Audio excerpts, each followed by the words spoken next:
Hi, welcome back to Pixel Village and I'm Radha Krishnan. We photographers really love resolution. We think more is merrier. So every time a new camera comes out with more resolution, we somehow want to buy it at the earliest possible opportunity. We beg, borrow, and stop short of stealing to acquire that device. But for some reason, we don't really give that kind of importance to the lens. I'm not talking generally, but a lot of people don't really give that kind of importance to their lenses. Many of us use lenses from a previous generation or sometimes from the film era to shoot with your latest camera, which probably has a 36, 47 or 50 megapixel kind of resolution. Do you know that lens is the weakest link in your equipment? In fact, the resolution really drops down if you use an improper lens on the camera. The reason why we all stay with the earlier generation lenses are primarily cost, because the lens sometimes cost as much or more than the camera itself. But the new mirrorless are typical examples. Now, to overcome that, we adapt old lenses using converters and whatnot. Net effectors, like I said earlier, drop in resolution.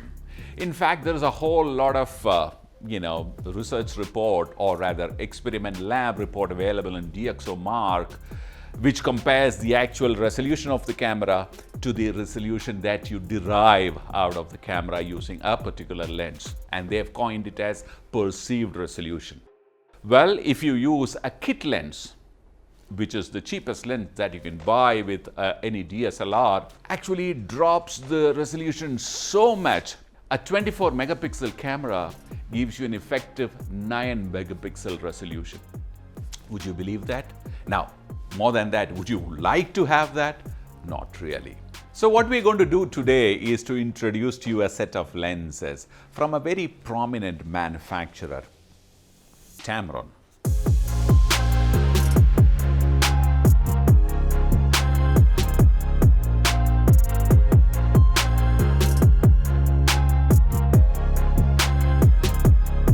Which is not as expensive as the original lens, original meaning the lens manufactured by the camera manufacturer themselves, with all latest features and a fantastic range.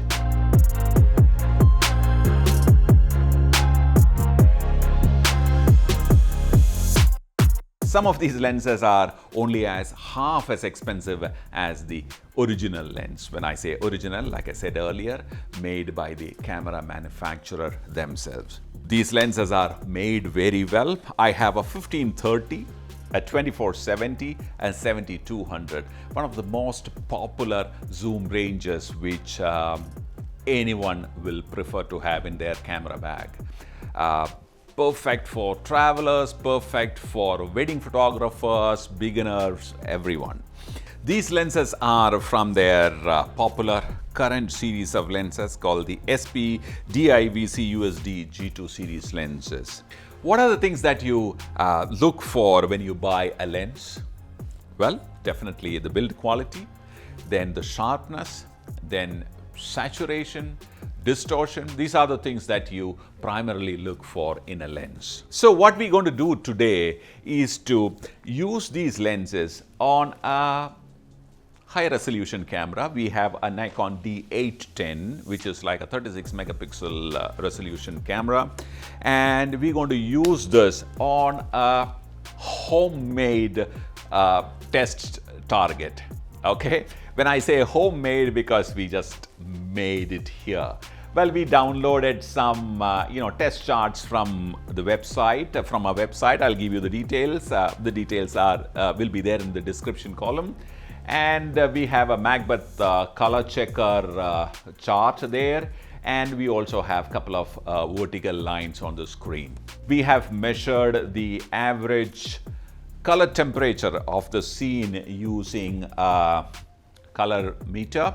Well, this one is from Kelvino, an Indian one. I'm very proud of this because we make a color meter in this country, very cost effective, about 12,000 bucks. So we took an average color temperature reading of the scene, and to measure the light, I'm going to be using a Seaconic L308X, one of the most affordable light meter for the studio. Well, everything is tethered onto a computer, and I'm going to capture it using Lightroom, Adobe Lightroom CC, and I'm using an intervalometer come remote trigger to trigger the the camera. What we're going to see is the test chart on the edges will give you resolution at the edge. Right one on the middle will give you resolution at the middle. The color chart will give you the saturation value, and the vertical lines will tell you if there is distortion. Now, these qualities that I just mentioned depend heavily on the aperture and the focal length that you are working with. Especially the sharpness heavily depend on these two things. So what we're going to do is to take 3 focal lengths from this zoom range. So if this is 15-30, I'm going to shoot at 15, 20 and 30, and I'm going to work through the entire range of apertures and evaluate the image, okay, comparing one with the other, and find out which is the best aperture on which this lens work optimally. Similarly, I'll repeat that same test with the 24-70 and the 70-200. A little laborious. You don't need to stay with me through the entire process because it's going to take a little bit of time. So I'm going to keep shooting. You'll see a glimpse of the whole process. But yes, that's what I'm going to do. Then we will compare it. We will see how good these lenses are. Because like I said, if the edges of the frame is sharp enough, and if it's going to give you great quality colors, reproduce the colors properly, and if it doesn't distort, well, then these lenses can be included into your desired list of lenses. So let's go through it and also understand the limitations these lenses have. Okay, so let's go into the shoot now.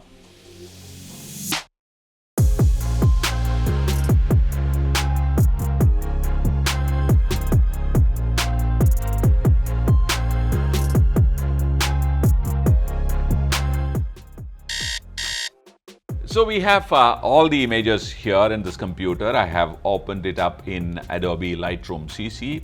And when we started, we thought it would be a relatively easy exercise, but not so.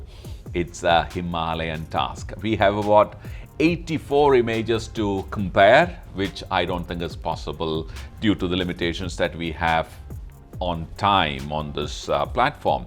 So I'm going to go quickly through the images. Second, I'm going to make these images, the raw images, available to you in a non-expiring link in the description, so you yourself can download and see them for yourself and evaluate them. The first lens we used was the 15-30. Instead of the 3 shots that we thought we would take, we used in fact 4 focal lengths, the 15, 20, 24 and 30, and made 4 different shots. Let's take a look at the first one, which is up on the screen now, is the 15 mm shot at f2.8. As you can see, instantly you can see the distortion that is there on the edges.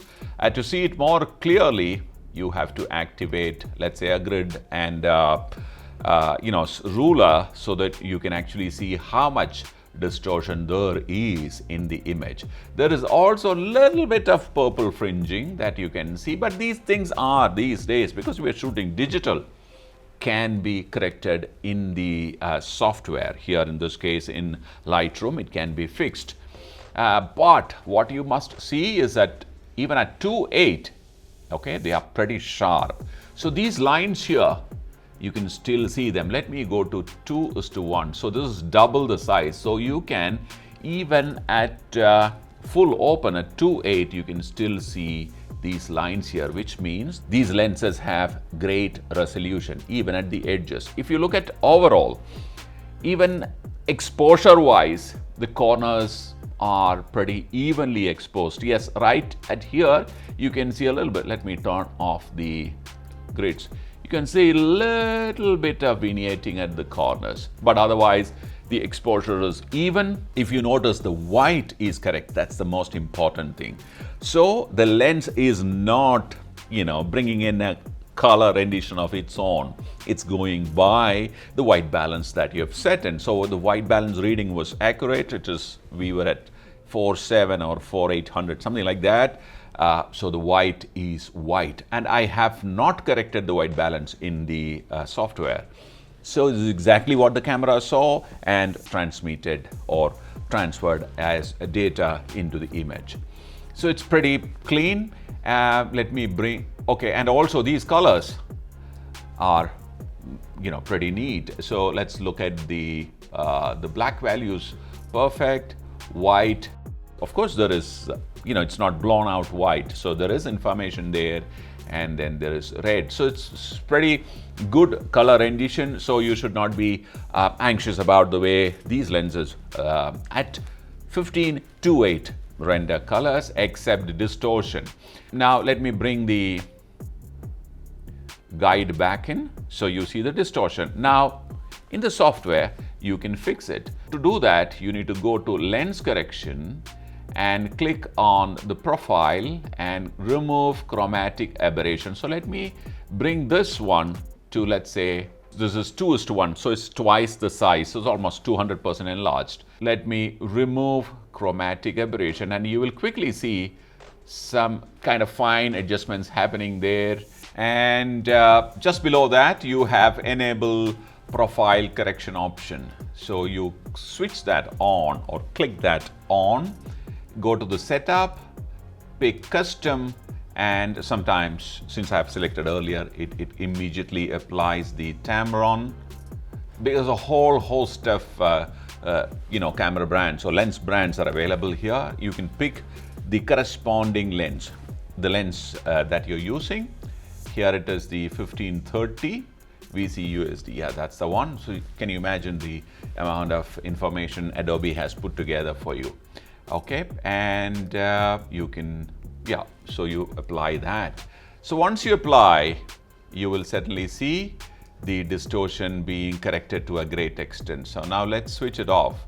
So this is before and this is after. And if you're still not happy with the auto correction that was applied, you have the slider here using which you can further correct it. But I don't advise it because you correct on one side and the other side will go for a toss. That's why all these distortion-less wide-angle lenses are very expensive.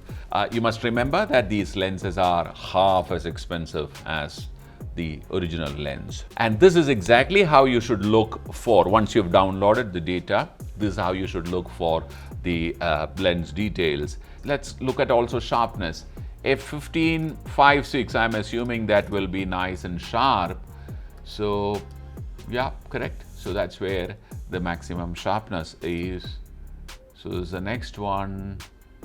Wow, okay, 8 is superb. So 15 f8 seems to be extremely sharp. And now you start losing the sharpness. If you look at, let's go to this middle. I'm going to take a little extra time on this one lens so that you know what the drill is. Okay, so I'm back to the f8. Can you see the sharpness here? So that's brilliant. So, and I go to the next one, contrary to the expectation. Well, we have a feeling, we have a notion that once you stop down, the sharpness will increase, but it's not so. What you will actually increase is the depth, but not really the sharpness. So you start losing the sharpness, and at f16, well, this is the sharpness, and at f22, it's virtually non-existent. It's all kind of gone here. Okay, so we've seen the way the 15 mm through the various apertures behave. So now I am at f20. As you can see, the distortion is much better controlled. Of course, we need to apply chromatic aberration and yes. So suddenly you have a much better corrected. So if you're using a third-party lens while processing, remember to apply these corrections manually. Let's go to the corner, because we are worried about the corner more than the center, because by and large the resolution at the center will be pretty good. Okay, so at 2.8, very acceptable. This is f4, pretty good. f5.6, we are at 1:1. Yeah, so that's 100%, pretty good.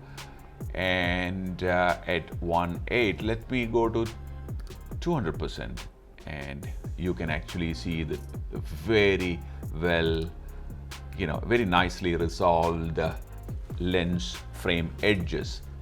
So this is f8, and you will start losing the sharpness as you go towards f22. Is like, use it only if it's a case of life and death.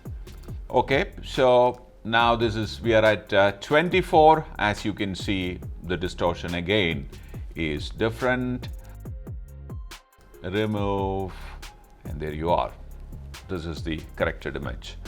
And at 2.8, this is how 2.8 is, and before the correction it was like this. Again, sharpness was there, but we corrected the distortion, so it became like this. Remove chromatic aberration, then there is a little bit of aberration, so that's been corrected here.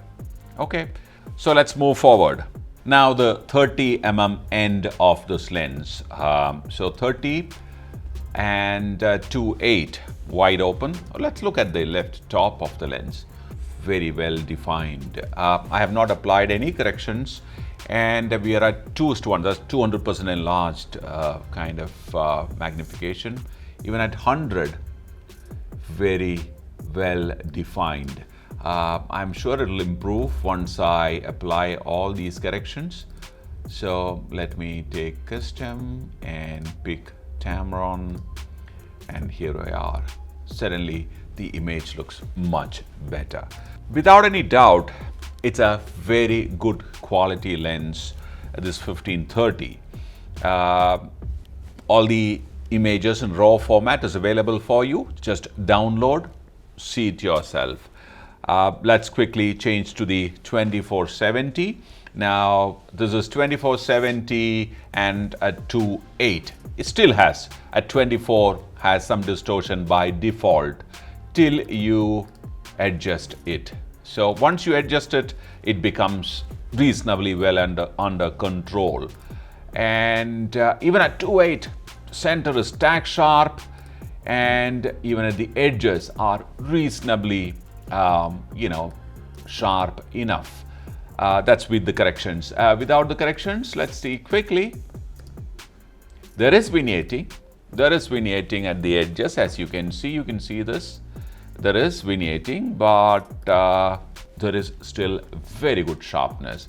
So let me activate. The vignetting will go away, and the distortions will get corrected on its own, and image now is acceptable. Let's quickly go to the next aperture, which is f4. And as you can see, the distortion is going to remain, because distortion is a characteristic of the focal length. In wide angles, you are likely to get more distortion. So at 24 end of this particular lens, you have distortion. You can see these vertical lines kind of curved outwards. And the moment you apply these corrections, it gets corrected on its own. Let me quickly go to the next focal range. This is without any corrections. Now you're beginning to see the image getting more or less stabilized. 35 to 8, 35 f4, 35 5.6. You can actually see a lot of information at the edges, and 35 f8 is like tack sharp. Okay, now it's at, oh, nice. At f11, it's still very sharp. At the corners, I'm sure the edges, the right in the middle, will be even sharper. more or less the same sharpness in the middle and at the edge. Okay. So please go through it yourself and you will find that we've already seen it. So we know that this lens is behaving perfectly well. It's going to give you good color rendition and edge sharpness too at half the price. Sometimes half the price, sometimes it's way below, some of these premium lenses. We are now on to the 70mm end of this lens. Well, the distortion is almost gone. Let me skip a few and go to the 70mm of the 7200. From 50mm onwards, you don't really see any distortion even without corrections. So, pretty good. Let me go to the 200-8, which is a kind of a focal range that lots of people, wedding photographers, mainly use to shoot that, extreme close-ups. So 200-8, the center has to be crisp and clear, and it is without any corrections. Let me go to the other end. Pretty good. This is 1:1. Let me apply these corrections. And let me pick the lens. And it is Tamron 7200. Yep, very good. The interesting thing is, throughout this experiment, we used a 36 megapixel camera. When you use a high resolution camera, you are likely to encounter a phenomena called the purple pixels. You can see them as a kind of a purple outline where there is a great difference in the brightness values. Well, of course, you can fix them in post, but by using a good quality optics, you can minimize them. Okay, because when you fix it in post, you're actually dropping those pixels, which means if you have a 36 megapixel, you're going to drop a few pixels from that image, when you knock off those purple pixels, which are not really desired. Okay, let me move ahead. 70 as we go on. I'm expecting that at the 70mm will behave very well at about 5.6, which it is. At the center is very good. At the edges is very good. Again, without any corrections.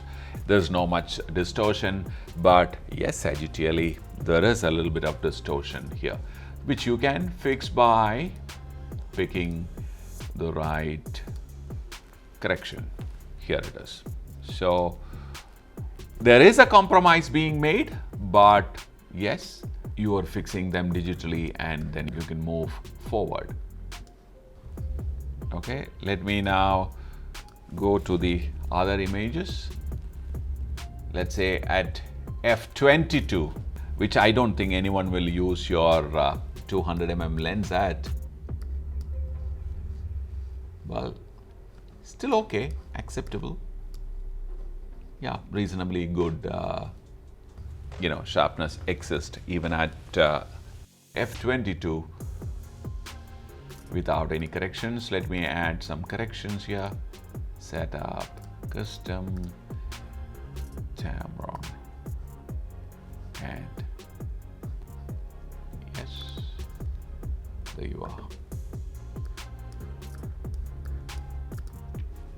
So, to conclude, it's very simple, I suppose. To get the best out of your camera, you need an equally good lens. And if you can't afford, let's say, the so-called the best lenses, you need to find a suitable substitute. Well, money is definitely important. So don't quickly jump for the cheapest lens that is available in the market or the kit lens, in which case you are actually treading into the danger zone. You should spend that next bit of time trying to find out which is the most suitable lens for you. Here we have tested these through. There are many other, lens specialists, manufacturers. We are hoping that we'll be able to bring to you interesting reviews about those lenses. The guys in our studio went out during the Palki festival in Pune, shot some images. We have those images for you.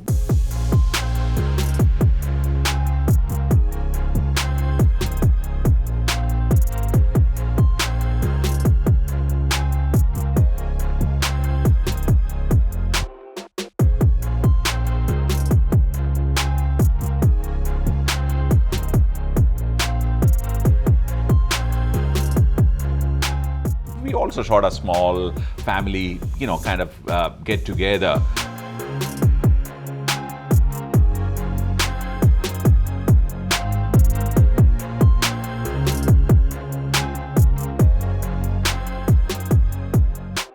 So if you are in the market for a lens, a cost-effective but yet a very high-quality lens, of course, these three are worth considering. Images are there available to you. Use the link, download them and watch. Now, if you want to learn more about photography, Pixel Viilage now has an online photography education portal. Log on to www.pixelviilage.com and see it for yourself. We have managed to put together some of the finest photography mentors in the country, and we have curated classes specially made for you. Go to our website, sign up and subscribe to the class of your choice. The interesting thing is they are available in multiple languages, and once bought, those classes are yours for an unlimited period of time. Bye for now.